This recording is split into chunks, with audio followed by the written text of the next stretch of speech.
सुप्रभात आप सभी को। आज 2 अक्टूबर गांधी जयंती और अब इसे अंतर्राष्ट्रीय अहिंसा दिवस के रूप में भी मनाया जाता है कि इस पावन अवसर पर मैं इस वीडियो संदेश के माध्यम से आप सबके बीच उपस्थित हूँ।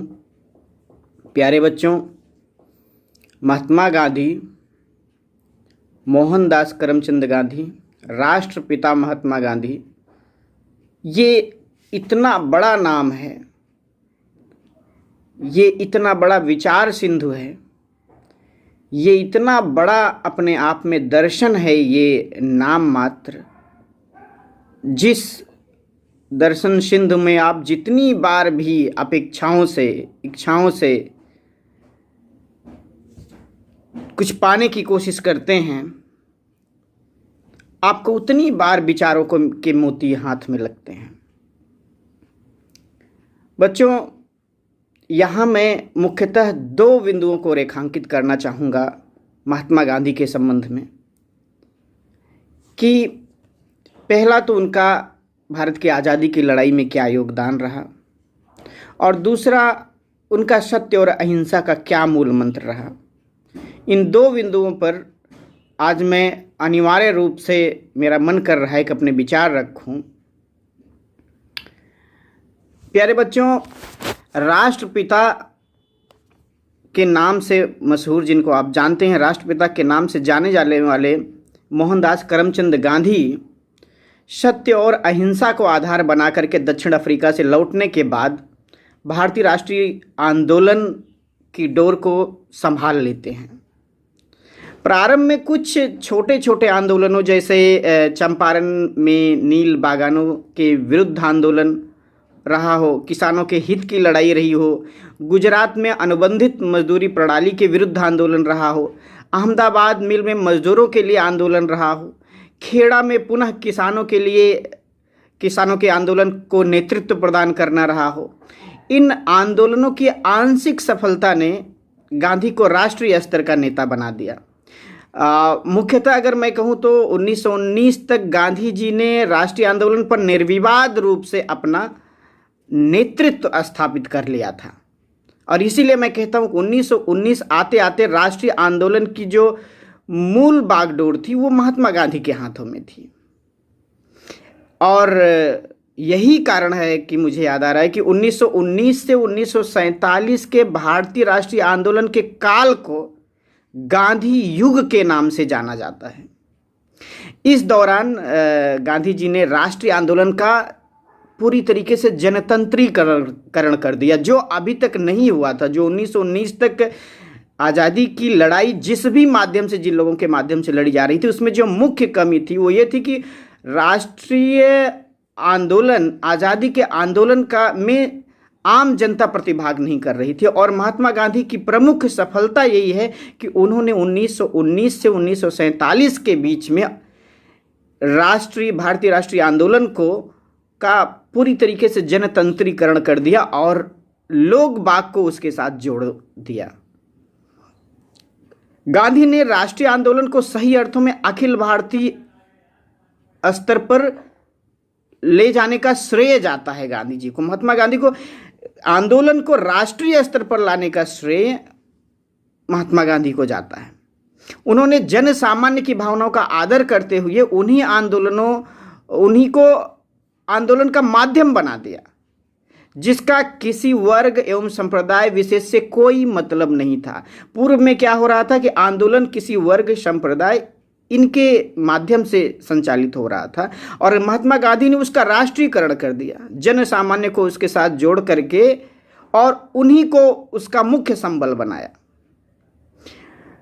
उन्होंने जन सामान्य की भावनाओं का सिर्फ आदर ही नहीं किया, बल्कि उनके मुद्दों को भी आंदोलन का हिस्सा बनाया। गांधी जी ने राष्ट्रीय आंदोलन का जनतंत्रीकरण अर्थात उनके सर्ववर्गीय एवं सर्व क्षेत्रीय आंदोलन हो जाने की प्रेरणा दी। सर्व क्षेत्रीय और सर्ववर्गीय आंदोलन को ये 2 रंग देने का श्रेय गांधी जी को जाता है।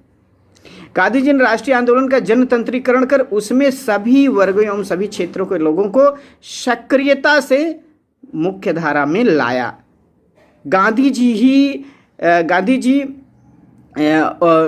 आंदोलन के पूर्व प्रशिक्षण पर जोर देते थे, और जो प्रशिक्षण सत्य, अहिंसा और सत्याग्रह पर आधारित था।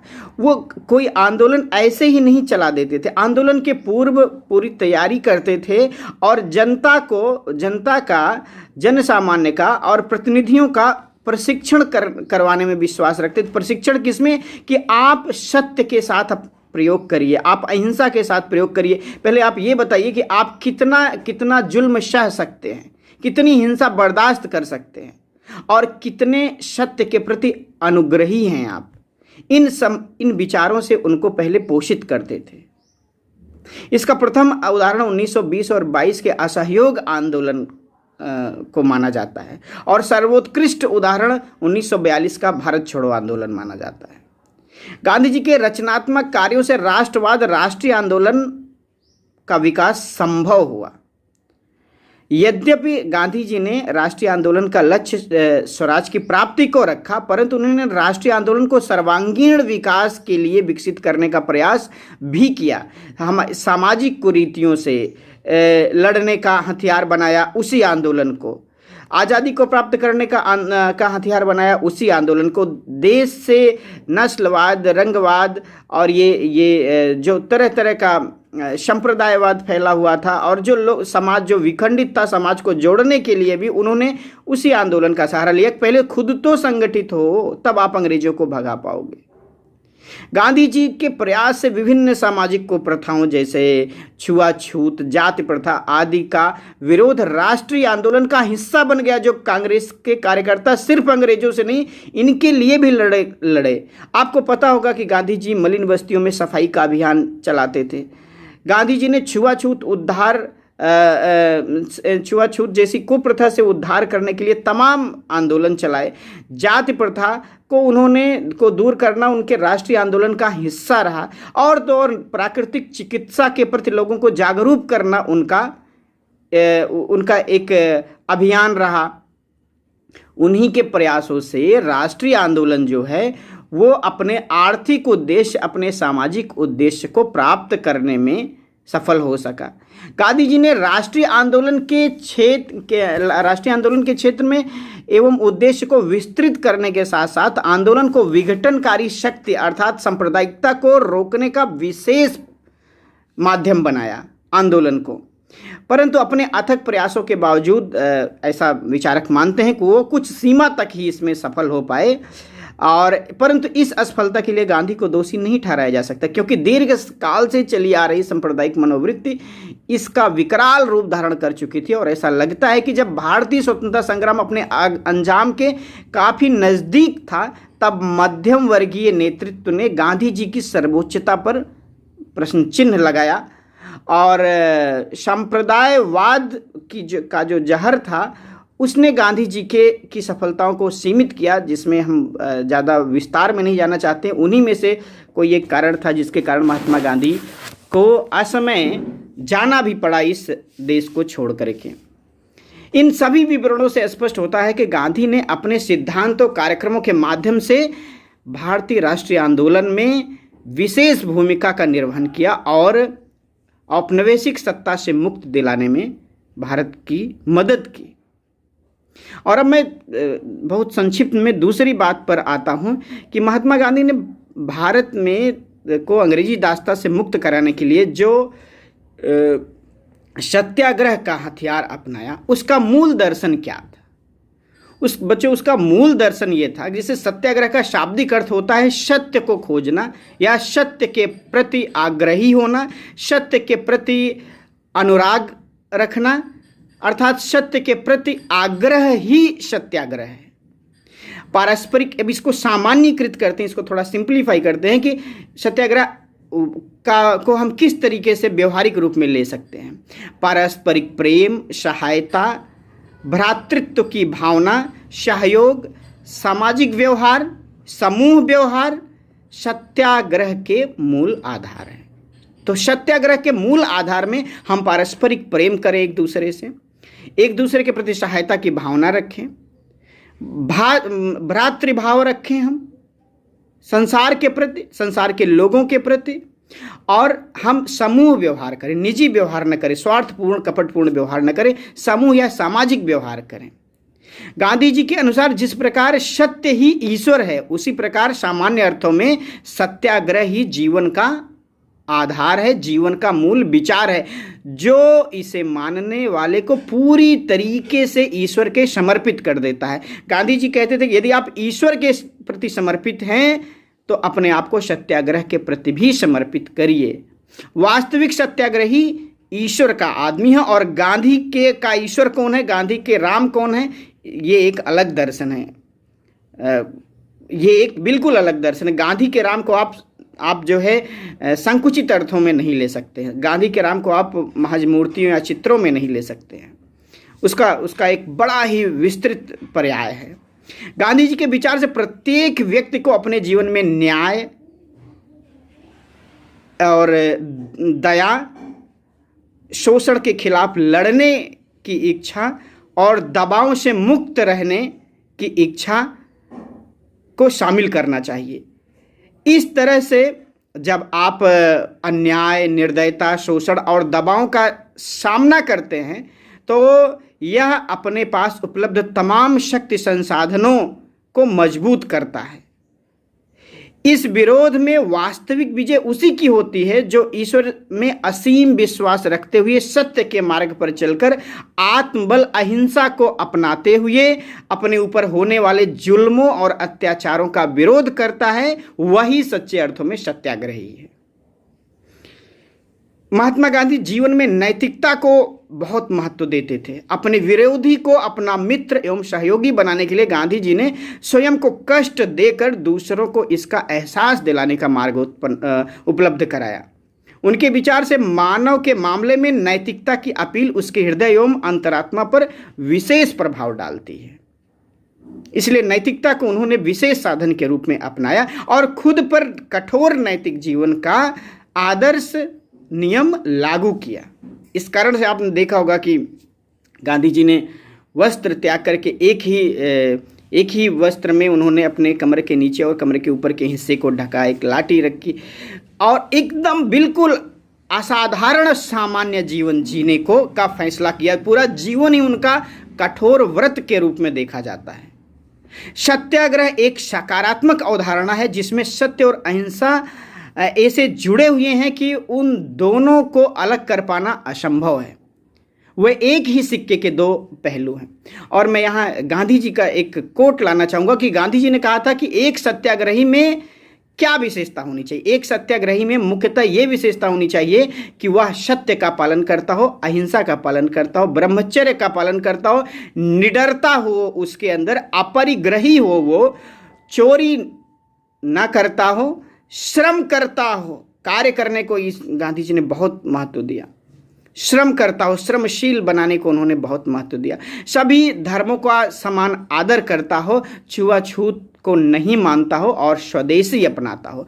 ये विशेषताएं जिसके अंदर होंगी उसको गांधी जी ने सत्याग्रही माना। और मजे की बात यह है, गांधी जी कांग्रेसियों को और जन आंदोलन करने के पहले लोगों को इन सभी विचारों के प्रति अनुग्रही बनाते थे, अनुराग पैदा करते। वो कहते थे कि आप रहने दो राष्ट्रवाद करने का, रहने दो आंदोलन करने को, पहले अपने अंदर से जातिवाद मिटाओ, पहले अपने अंदर से छुआछूत मिटाओ, पहले अपने अंदर से स्पृश्यता मिटाओ, पहले अपने अंदर से जो है सत्य और अहिंसा का व्रत धारण करो पहले तुम, और पहले अपरिग्रही बनो, निडर बनो, श्रम करना सीखो, तब आना मेरे साथ, मैं बताऊंगा कहाँ पर तुमको राष्ट्रीय आंदोलन में भाग लेना है और कैसे अंग्रेजों से लड़ना है। 1931-32 में सविनय अवज्ञा आंदोलन के दौरान सत्याग्रह का प्रयोग बड़े पैमाने पर किया गया और इसकी बड़ी सफलता दर्ज की गई। पूरा विश्व इस तरफ आकृष्ट हुआ। गांधी जी ने नमक बनाकर नमक कानून का विरोध किया तथा देशवासियों को भी ऐसा करने का आग्रह किया। देश के विभिन्न हिस्सों में प्रदर्शन, हड़तालें, धरने हुए, ब्रिटिश कानून की अवज्ञा की गई। 1930 में ही गुजरात में धरसना पर, नमक के भंडार पर सत्याग्रहियों ने जो है हमला कर दिया। हमला अहिंसक रहा। जिसमें अंग्रेज उनके सिर पर चोट मारते थे और एक के बाद दूसरा सत्याग्रही जाता था अपने सिर पर चोट खाने के लिए। ये ऐसा आंदोलन जिसके बारे में ना किसी ने सोचा था ना किसी ने जाना था। आपको पता है पूरी दुनिया आज जब कहीं युद्ध के बादल मंडराने लगते हैं, कहीं नस्लवाद, कहीं रंगवाद, कहीं धार्मिक कट्टरता और कहीं पर भी हिंसा मुखर रूप धारण करने लगती है, तो संसार में जिस किसी एक व्यक्ति का नाम याद किया जाता है वो मोहनदास करमचंद गांधी हैं। गांधी को हमने नहीं देखा, गांधी युग में हम नहीं रहे, गांधी से हमारा साक्षात नहीं हुआ, लेकिन ऐसा लगता है कि देश और दुनिया आज पग पग गांधी जी के विचारों के साथ चलना चाहती है। क्योंकि हम जब कभी विभीषिका पर आकर के खड़े होते हैं तो हमें लगता है कि एक व्यक्ति सुदूर इतिहास में पैदा हुआ था जिसने दुनिया को अहिंसा का पाठ पढ़ाया, तो हम क्यों हिंसा की तरफ जा रहे हैं? आज चाहे अमेरिका हो या कोई भी देश हो, आप देख रहे हो संयुक्त राष्ट्र संघ ने 2004 में ईरान की महान सामाजिक कार्यकर्ता जो नोबेल पुरस्कार विजेता भी शिरीन इबादी ने इस प्रस्ताव को आगे बढ़ाया कि 2 अक्टूबर को अंतर्राष्ट्रीय अहिंसा दिवस के रूप में मनाया जाना चाहिए। हम तमाम दिवस मनाते हैं, उनकी अपनी भूमिका है, परंतु अहिंसा की हमारे जीवन में अलग भूमिका है और विश्व की इसकी अलग प्रकार से जरूरत है, नितांत आवश्यकता है। इसलिए 2 अक्टूबर को अंतर्राष्ट्रीय अहिंसा दिवस के रूप में मनाए जाने पर ये ऐसे नहीं, संयुक्त राष्ट्र में बाकायदा वोटिंग पड़ा है, वोटिंग हुई है और सारे देश इस पर सहमत हुए हैं कि हम 2 अक्टूबर को अंतर्राष्ट्रीय अहिंसा दिवस मनाएंगे। और गांधी सिर्फ भारत की निधि नहीं है, पूरे विश्व की निधि है, पूरे विश्व के एसेट हैं। आज दुनिया में पैदा हुए, बिस्मार्क पैदा हुए, मुसोलिनी पैदा हुआ, हिटलर पैदा हुआ, मार्क्स पैदा हुए, टॉल्स्टॉय पैदा हुए, रूसो पैदा हुए, दिदरो पैदा हुए, जो है तमाम विचारक पैदा हुए, लेकिन उन सब में गांधी जो स्थान दिखा करके जाते हैं, गांधी आदर्श, नैतिकता, अपरिग्रह, सत्याग्रह, इनके प्रति जो रास्ता दुनिया को दिखा करके जाते हैं उसका कोई सानी नहीं है। और इसलिए कायल हम ही नहीं, आप जिसे भी मानते हो, आइंस्टीन से लेकर के और क्या कहते हैं जेबी शे से लेकर जॉर्ज बर्नार्ड शॉ से लेकर के तमाम उस समय के विचारकों ने इस बात पर सहज आश्चर्य व्यक्त किया कि हम सौभाग्य की बात है कि गांधी युग में जिए, आने वाली पीढ़ियां भरोसा नहीं करेंगी कि कोई ऐसा व्यक्ति पैदा हुआ था। तो बच्चों धन्यवाद, और मैं यहीं पर अपनी वाणी को विराम देता हूँ। तमाम बहुत कुछ कहने को है महात्मा गांधी के ऊपर, परंतु अब वीडियो संदेश की अपनी सीमा होती है। मैं यहाँ पर अपना वक्तव्य समाप्त करता हूँ और सबको गांधी जयंती की विशेष शुभकामनाएं, लाल बहादुर शास्त्री के जन्म की भी विशेष शुभकामनाएं। धन्यवाद सभी।